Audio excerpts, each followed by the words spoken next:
नमस्कार, एक छोटा सा अपडेट दे दूं आप लोगों को। जैसा कि आप देख रहे होंगे पिछले 2 महीने से बाज़ारों में हिंदुस्तान के इंडियन मार्केट्स में थोड़ी-सी मंदी चल रही है। मंदी नहीं कह सकते, धीमापन कह सकते हैं इसको, थोड़ी-सी स्लोनेस है।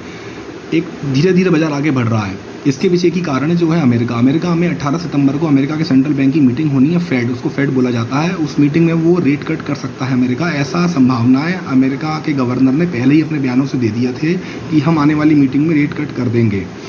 चूंकि बाजार भविष्य की गहराई में झांकता है तो बाजार ने इस संभावना को पहले ही भांप लिया था और बाजार में एक तरफा रैली आ गई। अमेरिका में रैली आई, हिंदुस्तान के बाजारों में रैली आई।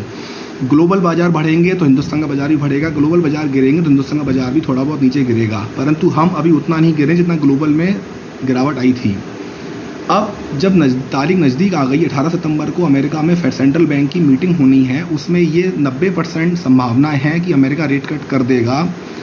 तो अब जब नज़दीक आ गई ये तारीख तो अब तो बाज़ार को बढ़ना चाहिए। अब बाज़ार क्यों नहीं बढ़ रहा? इसके पीछे सीधा कारण यही है, जैसे कि आप लोगों ने देखा होगा हिंदुस्तान में अपने यहाँ घरों में लड़के या लड़की किसी की शादी या फाइनल करते हो, डेट जैसी फाइनल होती है तो तुरंत घरों में एक एक्साइटमेंट आ जाता है, खुशी आ जाती है, जोश आ जाता है लड़की के मन में या लड़के के मन में। लेकिन जैसे ही शादी की डेट नज़दीक आती है तुरंत उसके मन में बेचैनी, घबराहट पैदा होने लगती है, घर वाले परेशान होने लगते हैं, चीज़ें कैसे मैनेज होंगी। सेम यही लॉजिक आपको बाज़ार में लगाना है।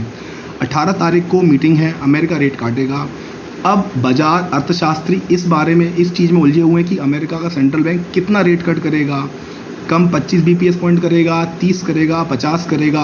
इन संभावनाओं में, इन अटकलों में बाजार फंसा हुआ है। इसी वजह से बाजार को एक डायरेक्शन नहीं मिल पा रहा। बाजार ना एक तरफा रैली दिखा पा रहा है, ना एक तरफा गिरावट दिखा पा रहा है। अब बाजार को अगला डायरेक्शन 18 सितंबर की अमेरिका की सेंट्रल बैंक की मीटिंग के बाद मिलेगा। तब तक बाजार पर नज़र रखिए और पेशेंस के साथ निवेशित रहिए। बेचैनी, घबराहट की यहाँ कोई जगह नहीं है बाज़ार में। बाज़ार हमेशा एक लॉजिक पे चलता है और उस लॉजिक पे ध्यान देने की कोशिश किया करिए आप।